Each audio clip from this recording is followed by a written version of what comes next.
자, 예제를 좀 열어올 건데요. 오늘 열어올 예제는 바탕화면에 실전 포토샵 여기에서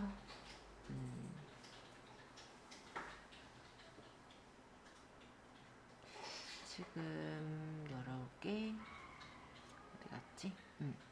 여기 네이처라고 적혀 있는 요 예제를 열어주세요.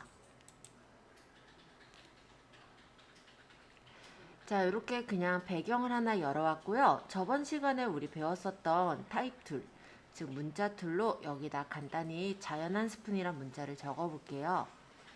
자, 타입 툴을 선택하시고 글씨를 적고자 하는 위치에 클릭을 하시면 이렇게 타임 레이어가 생기면서 이렇게 커서가 생기는 것을 볼 수가 있습니다. 일단 글씨체는 여기서 원하는 채를 고르시면 되고요. 얘는 글씨 크기예요. 그 다음 여기가 글씨의 정렬 방식, 얘가 글씨 색깔이에요. 그래서 지금은 그냥 제가 흰색 글자로 할게요. 그리고 여기다가 자연 한 스푼이라고 글자를 적도록 하겠습니다. 적고 나서는 컨트롤 엔터를 해서 적용을 하시면 글자가 적혀져서 나올 거예요. 만약 글자의 위치를 옮기실 분은 이동 툴을 선택하시고 끌어다가 옮기시면 됩니다. 그리고 글자는 가급적이면 지금 글씨체들 중에서 좀 두꺼운 글씨체를 그냥 고르시면 될 것 같아요. 왜냐하면 글씨에 이제 그림자도 넣고 하면서 이게 어떤 효과를 나타내는지 확인하기 위해서는 글씨가 얇은 것보단 두꺼운 게 보기 편하거든요. 그래서 두꺼운 글씨체 중에 아무거나 골라주시면 되세요. 자, 어쨌든 글씨를 적으셨다면 이제 설명드릴 것은 요 레이어 패널에 하나, 둘, 밑에서 여기 두 번째 있는 FX라고 적혀 있는 이거예요. 얘는 레이어 스타일이라는 기능인데요. 우리가 여기 선택되어 있는 레이어에 스타일을 주는 기능이다 라고 생각하시면 돼요. 그래서 레이어 스타일을 눌러보시면 이렇게 메뉴가 나오고 이 중에 첫 번째 있는 경사와 엠보스부터 확인을 해볼 거예요. 자, 경사와 엠보스는 이렇게 어떤 레이어에 입체감을 주는 효과예요. 그래서 스타일은 내부 경사, 깊이, 크기 등이 있는데 깊이를 어느 정도 주느냐에 따라 또는 크기를 어느 정도로 설정하느냐에 따라서 여기 있는 글자에 적용되는 정도가 다르게 보일 거예요. 자, 스타일은 내부 경사는 이렇게 앞으로 튀어나와 있는 모양이라면 외부 경사의 경우는 윗부분은 평평하고 이렇게 튀어나와 있는 듯한 느낌을 주고요. 그 다음 쿠션 엠보스 같은 경우는 쿠션에 원래 박혀져 있는 그런 것 같은 그런 느낌을 줘요. 그래서 이 경사 효과에 따라서도 느낌이 조금씩 다르니까 한 번씩 확인해 보시면 될 것 같고, 전체적으로 이 경사와 엠보스라는 거는 튀어나와 있는 효과를 주는 거구나, 이렇게 생각하시면 되겠죠. 자, 물론 좀 더 자세하게 하자면 윤곽선을 해서 좀 특이하게 이렇게 굴곡 효과나 왜곡 효과를 줘서 입체를 느껴지게끔 한다든지, 아니면 텍스처를 이용해서 질감 효과를 넣는다든지 이렇게 활용하실 수는 있어요. 근데 여기까지는 뭐 그렇게 많이 쓰진 않을 거고, 우리는 기본적인 개념만 익히는 거니까 이 경사와 엠보스라는 건 튀어나온, 즉 엠보싱 하면은 볼록볼록 튀어나왔다라는 느낌이잖아요. 그건 튀어나온 효과구나, 이렇게 생각하시면 되실 것 같아요. 자, 경사와 엠보스 확인해 보셨다면 옆에 네모를 눌러서 체크를 풀게요. 자, 이번엔 획입니다. 우리 선택할 때는 네모를 체크하는 게 아니라 글씨 부분, 즉 여기 있는 요 줄을 그냥 클릭하시면 돼요. 이렇게 클릭하시면 획으로 설정이 돼서 여기 크기는 이렇게 두께, 그러니까 여기 글씨에 대한 획을 설정하는 거구나 라는 걸 볼 수가 있죠. 여기 크기는 여기 둘레 여기 두께가 되겠고요. 위치는 바깥쪽 안쪽 중앙이 있는데 보통은 바깥쪽이에요. 안쪽은 이렇게 안으로 그 획이 들어가는 거고요. 바깥쪽으로 놓으시면 돼요. 불투명도는 투명한 정도겠죠. 그쵸? 자, 색상을 골라서 원하는 색깔로 이렇게 테두리를 줄 수가 있다라고 보면 되겠고, 그레디언트를 넣거나 아니면 패턴으로 깔을 수도 있구나, 이런 정도로만 확인해 주시면 될 것 같습니다. 자, 획도 옆에 있는 네모를 체크를 풀어서 이렇게 해제를 해 놓을게요. 자, 이번엔 세 번째로는 내부 그림자를 볼 거예요. 안쪽의 그림자 효과라고 생각하시면 돼요. 그래서 불투명도를 조절하거나 각도를 이렇게 조절해서 맞추거나 아니면 거리를 띄우거나 크기를 조절하거나 이런 식으로 값들을 설정해 주실 수가 있습니다. 그래서 내부 그림자라는 이런 효과를 한번 살펴보았고요. 체크를 풀게요. 자, 내부 그림자는 안쪽의 그림자라면 드롭 섀도우는요, 이렇게 바깥쪽에 그림자를 넣는 거예요. 그래서 불투명도를 조절하실 수도 있고, 각도를 이렇게 맞춰서 조절하거나 거리를 띄우거나 아니면 스프레드 뿌려지는 정도를 조절하거나 아니면 크기를 조절해서 자연스러운 그림자를 나타내 줄 수가 있습니다. 물론 색깔도 바꿀 수 있으시니까 한번 조절해 보시면서 나중에 참고해 보시면 좋을 것 같아요. 자, 그래서 내부 그림자랑 드롭 섀도우는 둘 다 그림자 효과인데, 내부 그림자는 그 객체 안쪽으로 내부로 그림자가 들어가서 마치 파여져 있는 것 같은 그런 느낌을 낸다면, 드롭 섀도우는 바깥쪽에 이제 그림자가 쳐지는 거라서 보통 이제 글자에 이제 그림자를 친다든지 아니면 어떤 도형이라든지 어떤 그림에 그림자를 줄 때 드롭 섀도우를 활용한다 라고 보시면 되겠죠. 자, 그 다음에 내부 광선은요, 안쪽의 빛 효과인데요. 요거는 만약에 혼합 모드가 저처럼 표준으로 돼 있지 않고, 원래 기준이 스크린이니까 스크린으로 돼 있으면 적용이 돼서 보이진 않을 거예요. 왜냐하면 흰색 글자보다 밝은 빛이 없기 때문에 그런데요. 일단 그래서 저는 확인을 하기 위해 혼합 모드를 표준으로 바꾼 상태고요. 그 다음 색상을 다른 색깔로 이렇게 바꿔본 상태예요. 자, 그럼 좀 보이죠? 간단히 말하면 안쪽의 빛 효과가 바로 이 내부 광선이라는 효과예요. 그래서 어느 정도 안쪽에 이렇게 빛이 비춰진 것처럼 보이게 해주는 그런 효과가 내부 광선이라고 합니다. 그리고 이 부분에 보시면 외부 광선이라는 게 또 보이는데요. 외부 광선은 바깥쪽의 빛 효과죠.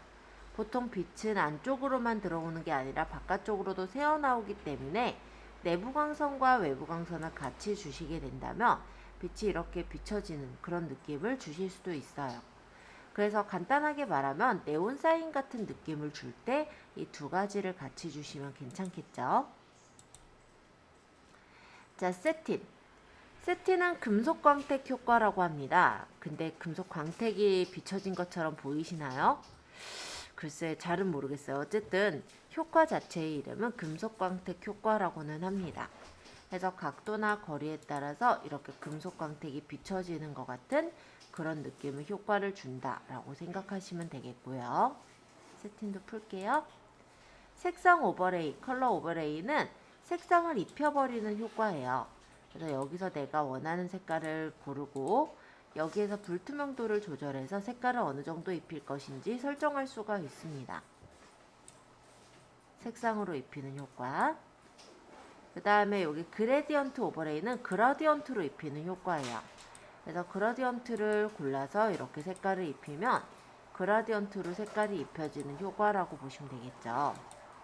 그래서 내가 만약에 여기다가 여러 가지 이제 금속 색깔을 넣어가지고 만들겠다라고 한다면 그레디언트에서 저번에 색깔 설정하는 거 설명드린 적 있을 거예요. 그렇게 해서 만약에 어떤 색깔을 고르고 여기다가 찍어서 여기 색깔을 좀 옅게 한다든지 여기는 얘를 복사를 해서 색깔을 좀 어둡게 한다든지 어떤 이런 조절을 해서 약간 광택이 비춰지는 것 같은 그런 효과들을 우리가 억지로 만들 수가 있죠. 그쵸? 예를 들면은 지금 빛을 이렇게 보면은 이렇게 광택이 비춰지는 것 같은 느낌의 효과를 우리가 제작을 해서 만들 수가 있어요. 물론 색깔을 좀 잘 잡아야 느낌이 좀 살긴 하는데 이번 색깔이 조금 이쁘게 잡히진 않았네요. 그러면 약간 금속의 어떤 광택 느낌이 나는 그런 효과를 만들어내는 것도 가능하거든요. 이거 보면은 약간 뭐랄까요, 전단지 같은데 좀 많이 쓰이는 그런 효과 아닐까요? 이렇게 해가지고 약간 뭐 경사를 좀 준다든지, 경사 줄 때 뭐 외부 경사를 한다든지 뭐 이런 식으로 해서 아마 효과를 가끔 보셨을 거예요. 그래서 뭐 드롭 섀도우를 줘도 괜찮고, 이런 정도를 만들 때 그라디언트 오버레이를 쓰시면 좀 괜찮으실 것 같기는 해요. 자, 어쨌든 그라디언트 오버레이는 그라디언트로 색깔을 입히는 효과다, 이렇게 생각하시면 되겠습니다. 패턴 오버레이는 패턴으로 입히는 효과예요. 그래서 패턴을 내가 만들었다면 해당 패턴을 이렇게 입혀줄 수가 있고, 이렇게 패턴만 입히면은 좀 잘 안 보이니까 드롭 섀도우를 넣는다든지 아니면 획을 넣어가지고 약간 이렇게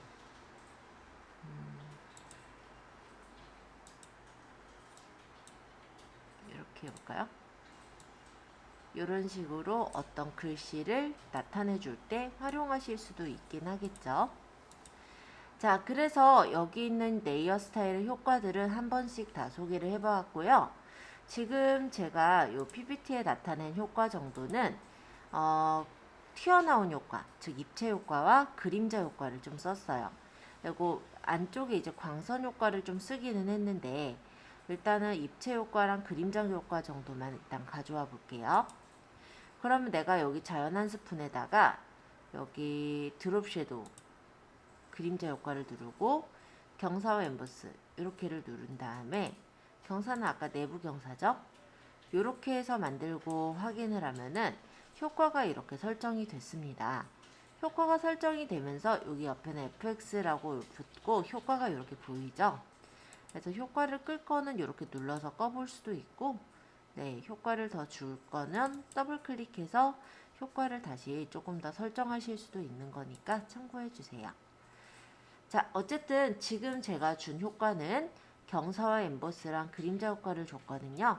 글씨에다가 경사와 엠보스, 그림자 효과를 줘서 설정을 하신 걸 보고 이어서 불투명도와 칠에 대한 차이점을 말씀드릴게요.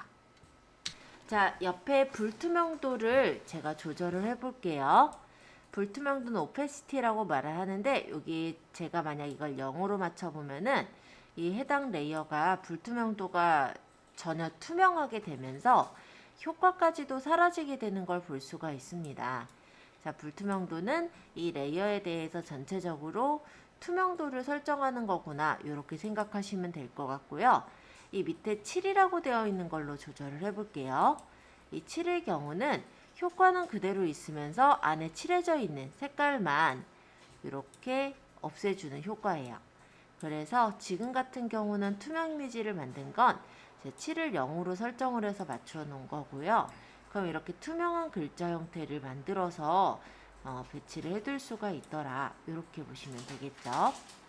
어려운 내용은 아니고 투명한 글자를 만드는 게 위주인 부분은 아니지만 효과들을 이용해서 이런 느낌의 어떤 투명한 이미지도 글씨를 써볼 수가 있다, 이런 정도를 말씀을 드리고 싶었고요.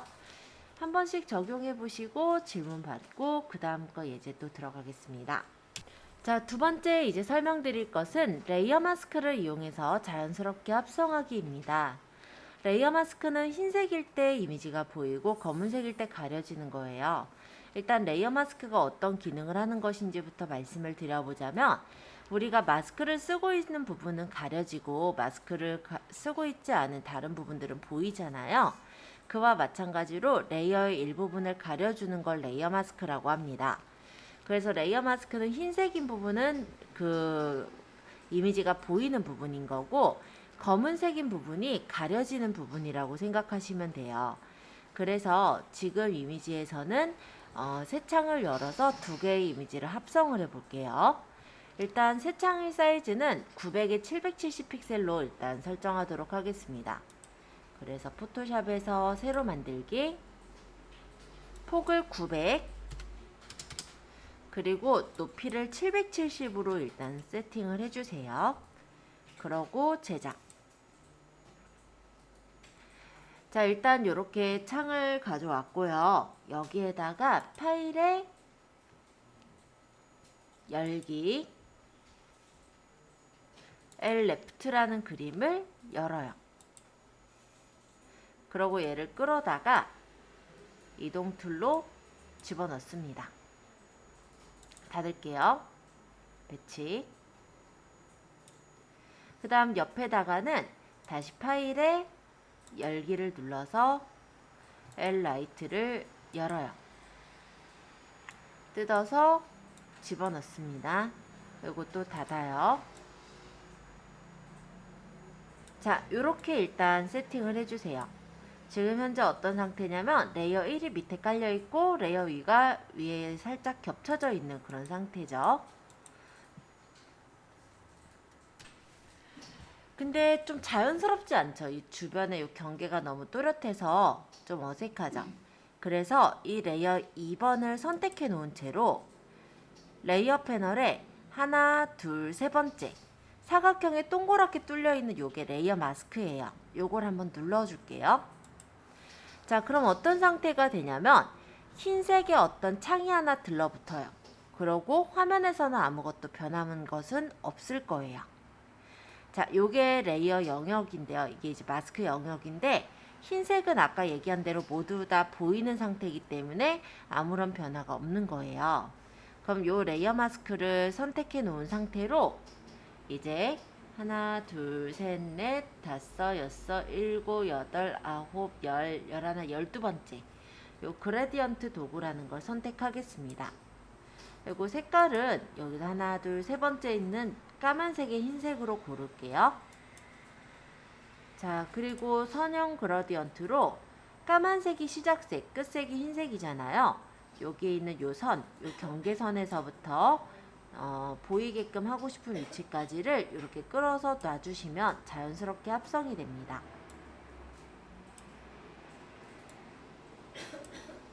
자, 이렇게 합성을 해보시면 실제 이 레이어 2에서 까만색으로 이렇게 색칠된 부분은 가려져서 안 보이는 상태가 되고요. 흰색 부분은 보이는 상태, 중간에 그라디언트가 들어간 부분은 이렇게 서서히 보여지는, 그러니까 자연스럽게 합성이 되는 그런 상태가 되는 거예요. 그래서 이렇게 한번 합성해 보세요.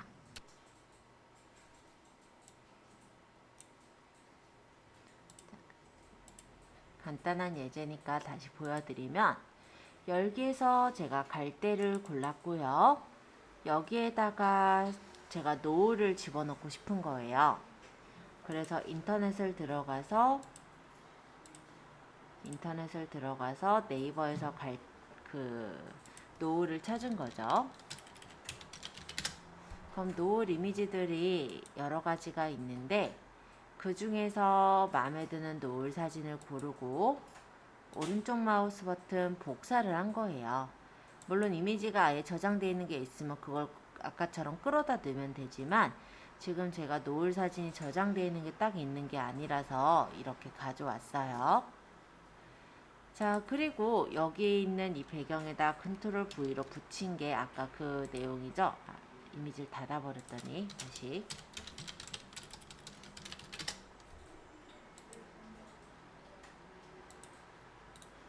이걸 복사를 했고 포토샵에다 이렇게 붙인 거죠. 컨트롤 V 한 거예요. 그 다음 컨트롤 T로 크기 조절했고 노을 그림을 대충 이렇게 위에다 깔아서 넣었어요. 그럼 밑에는 지금 요 밑에 있는 배경이 보일 테고 위에 이렇게 노을이 겹쳐져 있는 상태인데 여기는 이 부분이 마음에 안 들어서 가리고 싶은 거예요. 간단히 말하면. 그래서 레이어 1에서 레이어 마스크를 씌우고 그 다음에 그라디언트를 까만색의 흰색으로 아래 가릴 부분서부터 위에 보일 부분까지 끄는 거예요. 이해되셨어요? 일단 두 번 이렇게 예제를 보여드렸는데 한번 해보시고 질문 받을게요. 로만 해야 되는 건 아니에요. 레이어 마스크에서 만약 약간 아쉬운 부분은 브러쉬에서 까만색으로 조금 브러쉬 크기를 좀 크게 해서 이렇게 해보면요. 까만색으로 찍는 부분은 이렇게 가려지는 부분이 되고요. 브러쉬로도 흰색으로 하는 부분은 이렇게 보이는 부분이 되거든요.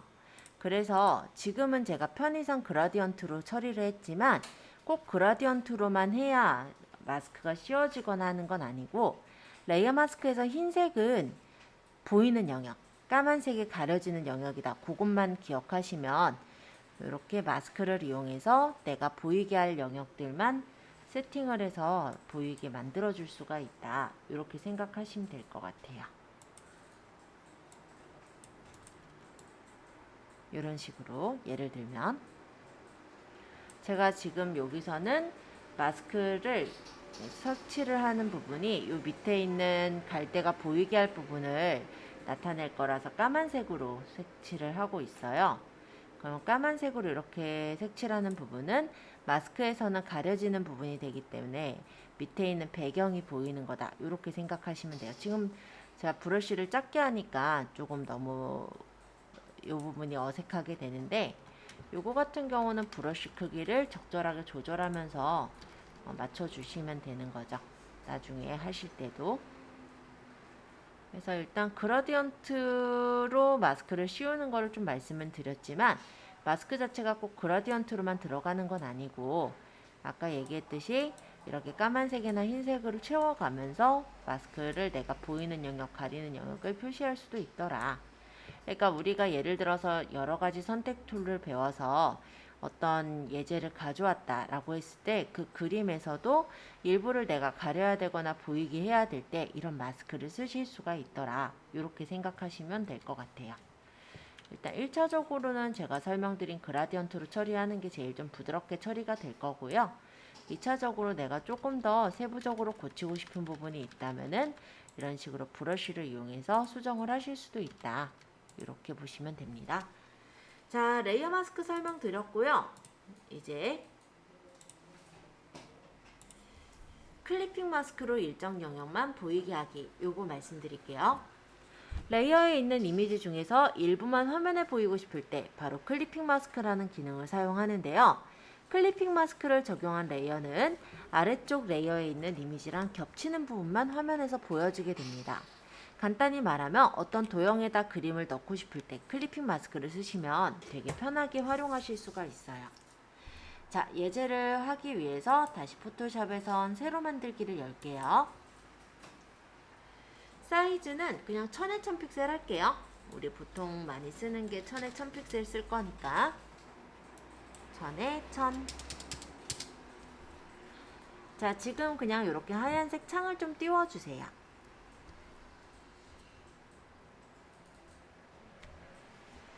그리고 이제 여기에다가 저번에 배웠던 도형 툴 중에 사용자 정의 모양 도구에서 모양을 하나 그려주도록 할게요.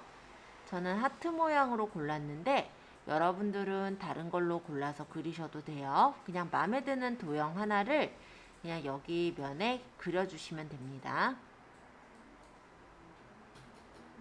예를 들어 이 하트로 골랐고 여기서 끌어서 이렇게 그리면 이렇게.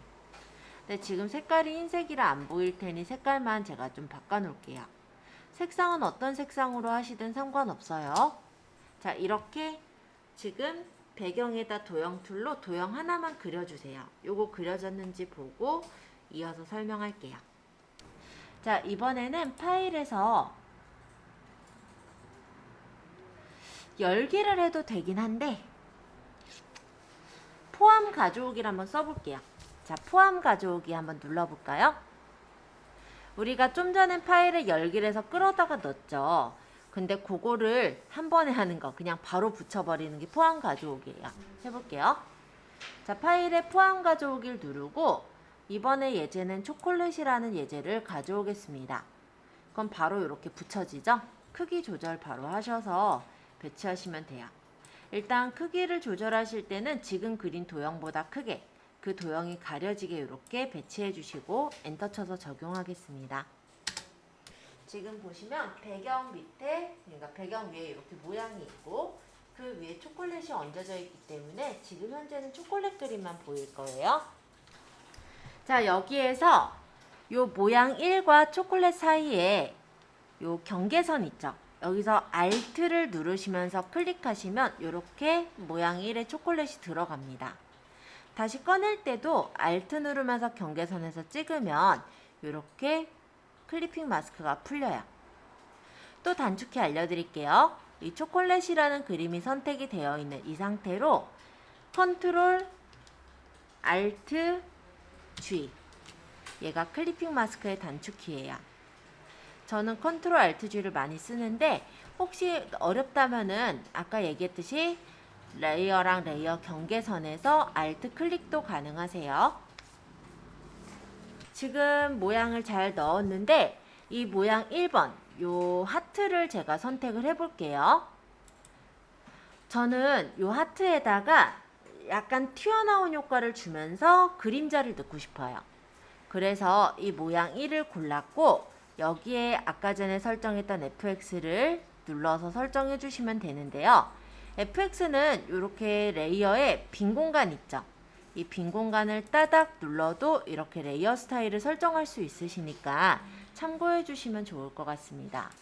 일단 경사와 엠보스를 넣고 여기서 크기랑 깊이를 조절해서 마음에 드는 정도의 크기 깊이를 설정하고요. 드롭 섀도우로 그림자를 거리랑 각도를 마음에 드는 정도로 세팅을 해주시면 되겠죠. 이렇게 보시면서 하면 되니까 크기랑 스프레드, 거리 이런 것들을 띄워서 모양을 맞춰 보시면 돼요. 마음에 들게 됐으면 확인. 자, 그러면 이렇게 약간 입체감 있는 초콜릿 그림 완성이 됐습니다. 어렵진 않았죠? 이번에는 이미지 크기 조절에 대해 설명을 해볼게요. 여러분들이 사진을 만약 찍어서 상세 페이지를 만드신다라고 한다면 사진 자체가 어마어마하게 클 거예요. 그런 큰 이미지를 작게 조절해주는 기능은 이미지 사이즈라고 합니다. 그래서 사실 우리 좀 전에 포함 가져오기 배웠잖아요. 사실 그 기능을 저는 많이 좀 활용을 하고 있긴 한데요. 그래도 이미지 크기 조절에 대해서도 한 번은 좀 언급을 해야 될 것 같아서 예제에는 넣었어요. 우리가 사진을 찍어보면 그 사진이 꽤나 크거든요. 핸드폰에 있는 사진을 내가 만약에 상세 페이지에 배치를 하겠다라고 했을 때 그 사진을 상세 페이지로 끌고 가는 순간 아마 가득 차서 크기 조절 자체가 어려운 경우가 생길 거예요. 그래서 이미지를 크기를 조절해서 가져온다면 그런 수고를 좀 덜 수가 있겠죠. 그래서 이미지 크기 조절 기능부터 한번 살펴볼게요. 자, 일단 세로 만들기를 할 거고요. 보통 상세 페이지의 폭은 860에 높이는 보통 한 1500에서 2000 정도 줍니다. 그래서 지금은 그냥 1500을 해볼게요. 그럼 이런 식의 상세 페이지 창이 나왔어요. 여기에다가 만약에 내가 이제 농사를 지은 또는 뭐 어디서 이제 가져온 완두콩을 판다라고 가정을 해보죠. 그럼 파일에 열기를 들어갈 테고 완두콩 사진을 선택해서 우리가 열어올 거예요. 그리고 아마 이 사진을 예전에 쇼파 예제처럼 이렇게 뜯어다가 집어넣으려고 할 겁니다. 근데 이 사진도 사실 어느 정도 편집이 돼서 작게 줄여져 있는 상태이긴 하지만 원래 아마 DSLR로 찍거나 휴대폰으로 찍은 사진은 더 클 거예요. 화면에 가득 차서 상세 페이지가 다 차버렸죠. 자, 이러면 안 되잖아요. 그러면 물론 우리가 컨트롤 T로 크기를 조절을 한다고는 하지만 이거를 조절하는 게 지금 그래도 지금은 좀 간편했는데 한 5000 픽셀 되는 거다. 그러면 아예 여기 끝에 조절점이 보이지 않는 상황이 되겠죠. 자, 그래서 잠깐 이 레이어는 잠깐 지웠고요.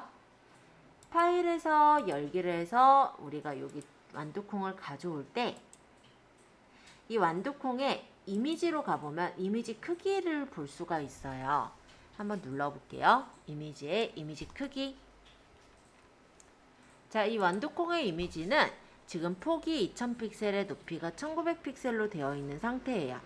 그래서 우리가 가져오려고 했던 상세 페이지인 860 사이즈에 비해서 훨씬 큰 사이즈라고 생각하시면 되겠죠. 그러면 여기에서 지금 요거 자물쇠가 여기 잠겨져 있는지 요거 일단 확인해 보시고 폭을 860으로 만약 맞춰 보신다면 높이도 자동으로 그에 맞게 조절이 되는 걸 확인할 수가 있을 겁니다. 이렇게 해서 확인을 하면은 이 이미지의 크기를 줄일 수가 있고요. 이거를 끌어다가 아까처럼 넣어보면 사이즈가 딱 맞는 상태로 가져와질 거예요. 이게 이미지 사이즈 조절하는 거예요.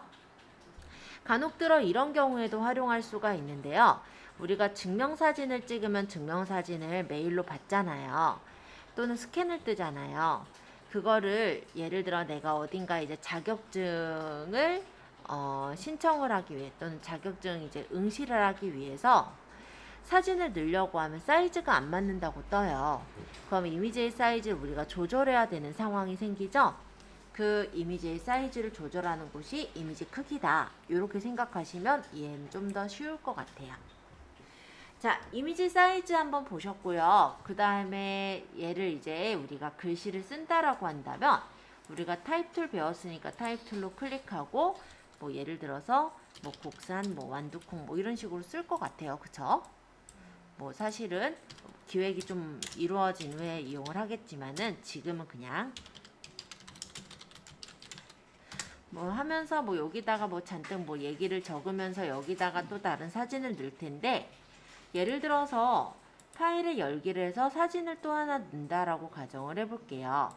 뭐 완두콩하고는 전혀 상관이 없는 사진이긴 하지만 이 사진을 넣기 위해서 이미지를 끌고 왔다라고 했을 때 사진이 여기 있는 이 창, 즉 이 캔버스가 작아서 지금처럼 다 안 들어가고 잘리는 경우가 생겨요. 그쵸? 그럼 캔버스 자체를 좀 키우고 싶을 때가 있겠죠. 밑에 조금 더 내용을 적어야 된다든지. 그럴 때는요.